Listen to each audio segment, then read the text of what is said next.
Hi, I'm Devin McGee, and this year I'm presenting Catch and Mold Science Fair 2021.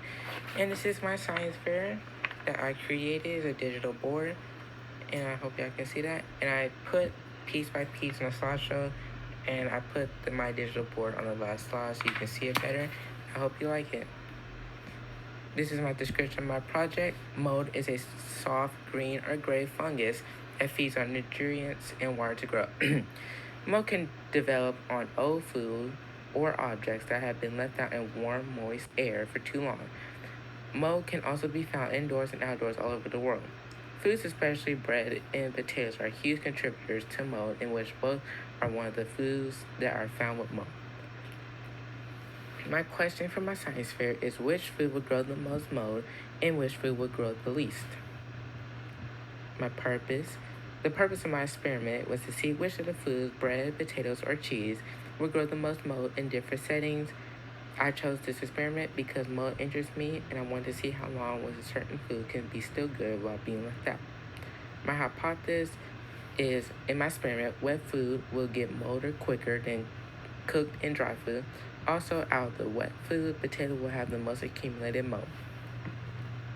The materials that I used in my experiment was Ziploc bags, bottled water spray, a labeling tape, a Sharpie, a notebook and pen, a camera, a heat lamp, a box, a refrigerator, a microwave, a skillet, an oven, and the food, bread, potatoes, and cheese. My procedure is step 1, you will need 9 samples for each type of food. Step 2, take 3 samples of each type of food and cook them. Step 3, place the cooked samples in a Ziploc bag and seal it. Label each bag with a type of food and the conditions. Step 4, take 3 samples of each type of food and spray it lightly with water. Step 5, place the wet samples into the Ziploc bag and seal it. Label each bag with a type of food and environment.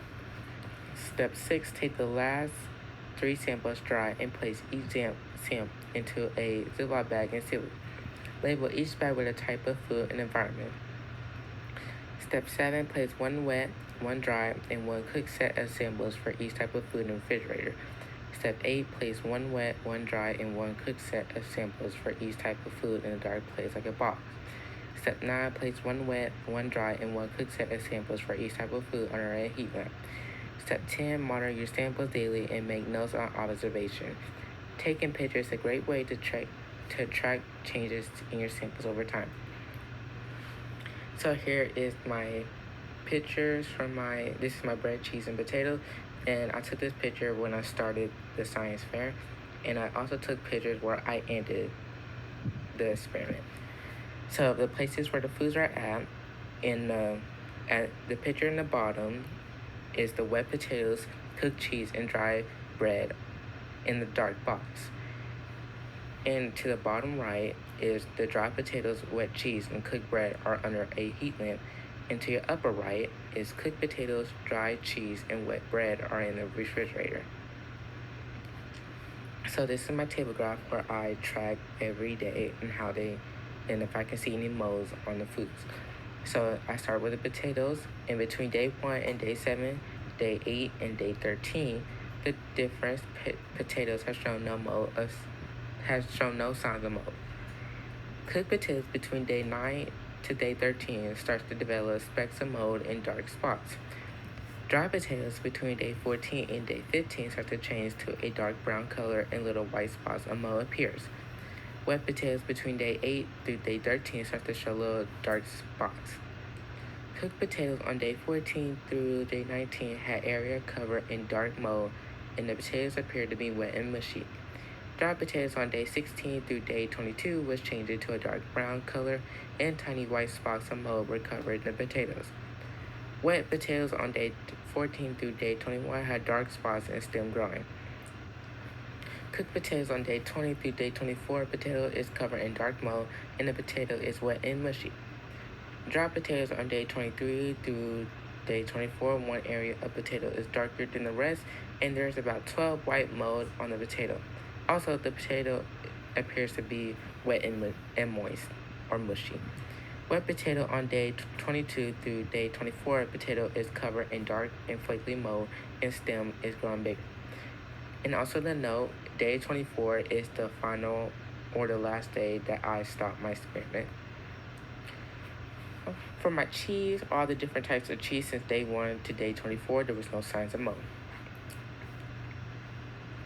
Dry bread and wet bread both show no mold between day 1 through day 24. Cooked bread show no mold between day 1 through day 23. And also the note, is I did the time and the date. I forgot to cut out the date, but my time, I took a picture of them. Cooked bread show little white or specks of mold between day 14 through day 24. And here is my results. So on day 25 or day 24, wet potatoes covered in dark and flaky mold and stem is growing bigger. On day 24, cooked potato is covered in dark mold spots and potatoes wet and mushy. Dry bread, day 24. In conclusion, with my results and photos shown, I can say that my hypothesis is incorrect. But wet food supposed to have the most mold. Instead, it was cooked food. And out of the cooked food, potatoes have the most mold. The food that had the least mold was the cheese. And I cited my website on the presentation, and this is my full science fair board. And that is my end of my presentation, and I hope you like.